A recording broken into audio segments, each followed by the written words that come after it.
I'm Owen Fitz. Welcome to the F1tzstop podcast with BYD Limerick and Lions Motor Group. Check out everything BYD for the fully electric cars and some plug-in hybrids as well. You can check them out in Limerick and across the country as well. Thanks to BYD Limerick and Lions Motor Group for sponsoring this podcast. And we're just off race number 10 of the Canadian Grand Prix. And it wasn't the most exciting Grand Prix until finally it happened. Zach Brown said it would happen at some stage. They need to get it out of the way. And boy, did it happen. It was Lando Norris into the back of Piastri, a retirement and a hit for the championship for Lando Norris. But before we get into that, let's take a look at the results from the weekend. So it was a win for George Russell, a win from pole, and it seems common this year in Formula 1. If you start on pole position, you will win the race. Bring on the new regulations, this whole dirty air, and these regulations that were supposed to change Formula 1 when they came in from 2022 haven't really worked. They've made things closer, but I think the dirty air hasn't worked, with George Russell and Mercedes getting their first win of 2025. Second place for Max Verstappen. He was back on it this weekend. No penalty points for him. He won't be missing any race. That was the talk of the weekend, but just could not seem to keep up with George Russell through the race. Antonelli in third. What a great result for Antonelli. His first podium. He's only a baby, and he's third. A mature drive from him, which we'll get into a little later. Piastri in fourth. Not a great weekend for McLaren. Of course, contact with his teammate. Charles in fifth, and Lewis Hamilton in sixth. And Ferrari, once again, doing a Ferrari on it. Alonso will be happy to get seventh. A track he does very well on, and more points for Aston Martin. Only second time in the points this season. Hulkenberg does it again for Kick Sauber Ferrari. 8th place. Ocon would be delighted. Points for Haas in 9th, and Carlos Sainz more points for Williams, but a messy weekend again for Williams. In 10th place, Behrman in 11th, Tsunoda in 12th, starting from the pit lane, starting from the back, Colapinto in 13th, Bortoleto 14th, Gasly in 15th, Hadjar 16th, Stroll in 17th, even with a 10-second penalty as well. And it did not finish for Lando Norris, Liam Lawson, and another retirement for Alexander Albon. A bad weekend all around for him and Williams this weekend. Let's just get into it, and let's get into the incident heading into turn 1 with Piastri and Norris. It was a Grand Prix that kind of looked over practice that McLaren had the pace of everyone else. Now, they didn't have true outright pace, but it looked like they were in for pole. Lando Norris was looking strong over practice the weekend, and then for some reason, when it came to qualifying, Lando Norris needed a bit of training from his engineer. He needed a bit of guidance and made a mistake in his second last run, and under pressure then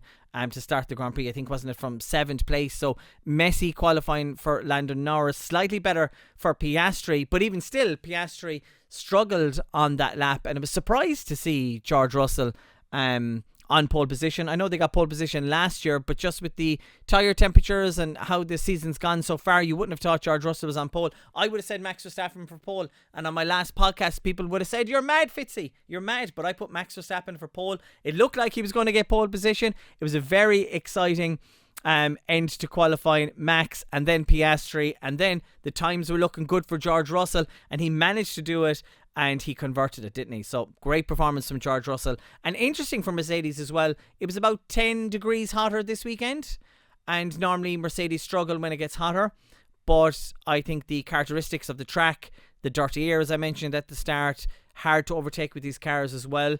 It was all about pace, and I think Max Verstappen just didn't seem to have the pace, didn't seem to have the tyres to do anything different.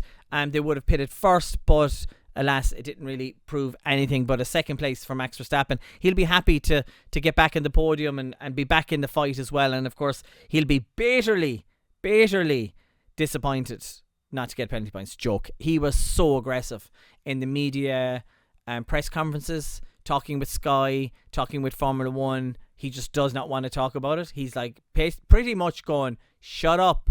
I don't want to talk about it. Let's move on. This is childish." Max just wants to race, and heading into turn 1, I think Max didn't even think about it. Third place for Antonelli. What a great performance by him. You know, his sprint qualifying pole in Miami was a surprise, but I think this weekend was a surprise. He qualified well, and he raced a mature race. Like, he had good drivers behind him. He had Piastri behind him in and out of the DRS, and he was only a few seconds off. He was only, I don't know, safety car came out, but they were only 2-3 seconds between the top 5. You know, if there was a mistake or if there was a battle for 1 and 2, Antonelli would have been in the mix with it. So an unbelievable weekend for him, with Piastri then in 4th. Let's go to McLaren and what happened with McLaren. They still haven't decided that they want a P1 or P2 driver. Papaya rules, he can race each other, race yourself cleanly, and it ended up with the strategy that McLaren were quite fast at the end, catching up to the pack, and Lando Norris was catching up, and his strategy in minding his tyres and going long worked for him. Didn't work for Ferrari, which we'll get into, but worked for Lando Norris. Got close to Piastri. He did go for the overtake, got it done. Piastri got him back, and it looked like it was going to be back and forth with McLaren, and you were thinking, would they call it? Would they say, no, actually, let Lando pass, he might get a good run at Antonelli. If not, we'll give the place back. But McLaren aren't running like that.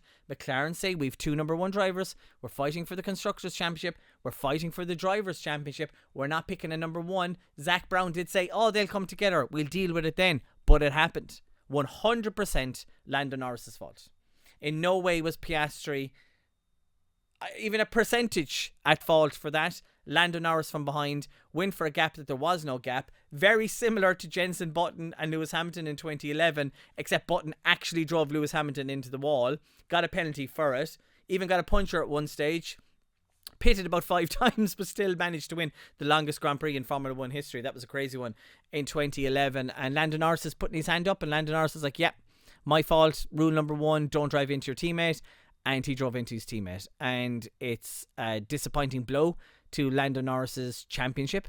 It's going to make the championship even harder, and it's going to make the wheel-to-wheel races with Piastri even harder. And you might question yourself, do they even know how to race each other? Because Piastri and Norris really haven't on pace.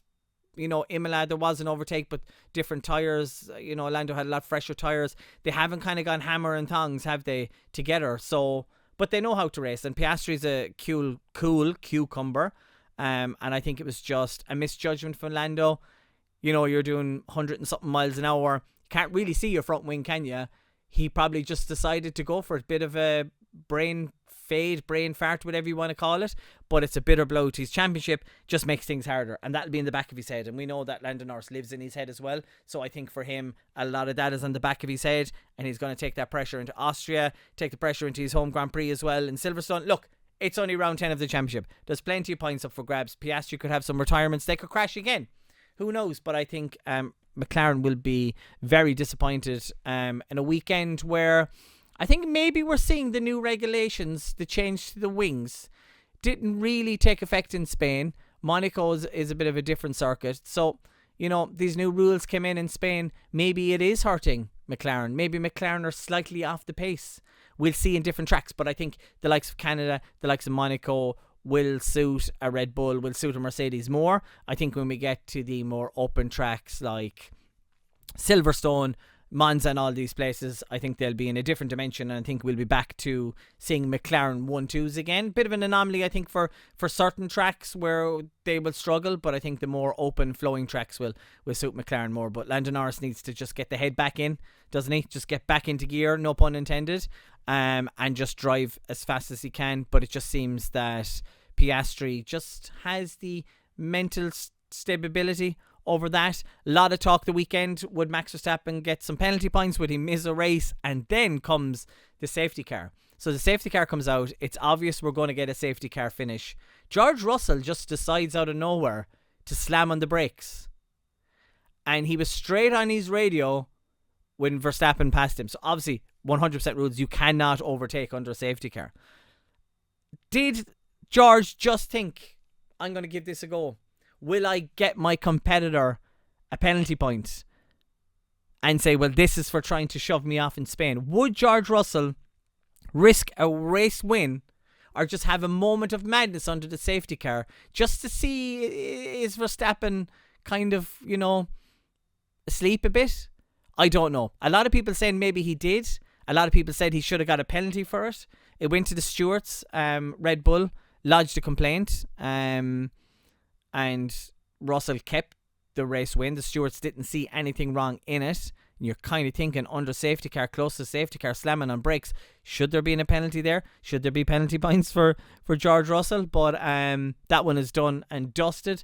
I would think it would be awful for someone like George Russell to try and get another driver banned. But a lot of people online, and maybe you're saying it's just the hate of online, but a lot of people are saying that maybe possibly something might have happened there. Ferrari, like, just stop listening to your pit wall. Like Leclerc, just do what you want. You're 7 years into Ferrari. they're telling him what to do on the radio. He's telling them no. They're pretty much like parents going, do what you're told. And he stayed out as long as he could. Went on the medium tyres after lap 50. And it just had no pace. You know, should they have gone a little bit longer and just hope for a virtual safety car or safety car, and the worst they would have finished is probably the same position anyway. It's like Ferrari just don't seem to know what they want to do. Fred Vasseur under a lot of pressure this weekend, supposedly from the Italian media. He's saying he's going nowhere. He's telling people he's in it for the long haul. We know Ferrari like to change their team principles every few years, but Charles needs to just either go away or he needs to start throwing his toys out of the pram and going, no, I'm going to decide where I'm going. Lewis Hamilton hit a groundhog. Rest in peace, groundhog. The groundhog was on the TV for about 50 laps. There was guts of him everywhere. Would they have just not brought out a safety car, a virtual safety car, and cleaned it up? They didn't even need to tell us there was a groundhog. He lost at least half a second per lap, Lewis Hamilton, and just another weekend where nothing can go right for him. Nothing seems to be going right, pace-wise, strategy-wise, for Lewis Hamilton, getting stuck in traffic, and he's just once again in no man's land and finishing these races in 5th, 6th, 7th place. Just another disappointing weekend for Lewis Hamilton. Hulkenberg, let's talk about Hulkenberg. The Hulk in the green machine. Maybe this car is not as bad as we originally thought. Bartoletto not having a great time in the car, but Hulkenberg showing he's a good midfield driver. I don't think he's one for winning a championship or winning races because he never got a podium and he struggled to get a podium at a time where he could have. But he's doing well in the green machine, and they'll be looking forward to next year, and Audi and a few changes in the team. You're kind of thinking maybe they're going in the right direction. Another great weekend and more points again for Hulkenberg in 8th place. So well done, Hulkenberg. Keep on going, and it's great to see Kick Sauber have a terrible start to the season, but all seems to be all going good in the races, and another points in the bag for them. Haas will be happy with Ocon as well to get into the points. Their qualifying pace is not quite there, but the race pace is quite strong. Carlos Sainz in 10th, and look, just another messy weekend for Williams. Albon retiring again. Of course, he had problems sitting in qualifying where a bit of his car and engine cover came off, and he was crying over the radio. He was fighting with his team, going, no, don't pit me now. We've stayed out. We might as well make this work. The team were like, no, it's time to pit. And it just seems there's a bit more friction again on the radio with Williams. So they seem to be kind of dropping back a small bit after some good races. Williams starting to struggle a small bit with the car. More issues with Mercedes power unit as well. We've seen problems with Kimi Antonelli and more problems again this weekend with Albon. That's something that they're going to have to take a look at. Williams under a bit of pressure. And they were on with Sky over the weekend. The team principal was talking with Sky over the weekend. James Vowson just seemed under pressure and kind of a messy weekend, and they'll be looking forward to heading to Austria. So let's see what happens in the next Grand Prix. I'm kind of thinking Red Bull and Mercedes, Red Bull and Mercedes I think will be strong the next weekend as we head. I think it'll take McLaren time maybe to get to the home Grand Prix in Silverstone for they're back on the pace. It'll be interesting to see how Lando races this weekend. We had that kind of turn in the championship last year with Verstappen, and that fight that ultimately ended up with the two of them with massive damage and Lando Norris retiring for the race. And I think Max kind of managed to stay on and score some points, didn't he? So it's a short lap over there, but a tricky old circuit. There's not that much to it, but the lots of elevations and tight corners, it can lead to some exciting racing. And also, doesn't he own a bit of grass there as a lawnmower? Valtteri Bottas, if you go on Google Maps. So thank you so much for listening to the F1tzstop podcast. We head to the next Grand Prix, the home Grand Prix for owned by Red Bull. I think Red Bull will be strong the weekend, and it'll be interesting to see the McLaren pairing of Oscar Piastri and Lando Norris. Can they race each other? Will Lando Norris be back to winning ways, and can Piastri keep the mental game going strong? Thank you so much for listening to the F1tzstop podcast, and we'll chat to you after the next Grand Prix.